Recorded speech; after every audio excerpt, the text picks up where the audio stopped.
Okay, guys, that was it for the general settings. I know this is a little bit of a, a struggle for most of you guys, or maybe it's even boring.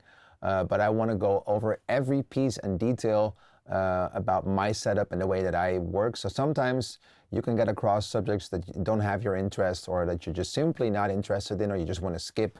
But believe me, most of these settings are going to get you to a quicker workflow, and that is really the reason why I just want to dig in real quick in these little pieces and settings and boxes and everything.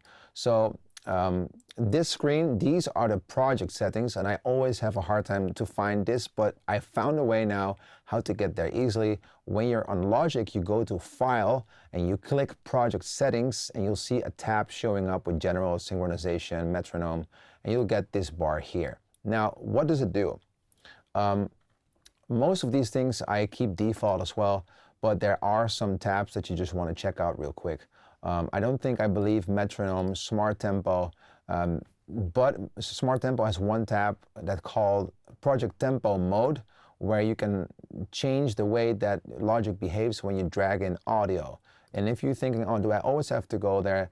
You don't, because here, right here, you can change it as well at the header of your Logic project. But here are all the different settings, and every time you want Logic to behave different on audio files, you're going to have to dig into this project settings tab and change the settings at this Smart Tempo tab.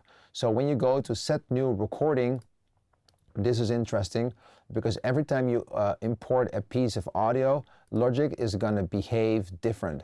And if you're wanting the audio to adapt to your project speed, and also wanted to align up with all the different slices, then just go for on plus align bars and beats, or you simply leave it on and it stretches to your project speed. There's multiple ways to have audio behave to your wishes, but this is just the easiest one.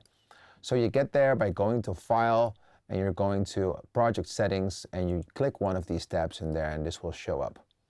I didn't change this, honestly. Going to the recording step right next to it, the count in is really how Logic behaves when you're recording and when you're having this little bar of pre-recording. I leave that to 1 bar, which is, I believe, the default setting. And all of this I didn't change. Tuning, never touched that bar in my life. Going to audio, the sample rate, this is a topic of discussion over the last 10, maybe 12 years in the audio industry. I leave this on 44.1 simply because my computer is set to the sample rate. And if you're working for cinemas or anything else, you can go above it, but I would just suggest to leave it there on 44.1 unless there's something in your workflow that requires a different sample rate.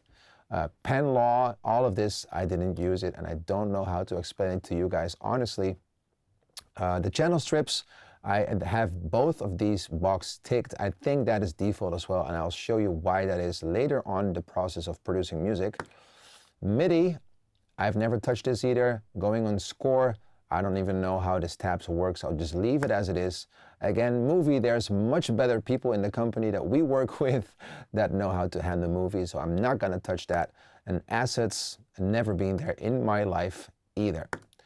So those are the options that you really want to know into Logic before you're even starting your first note.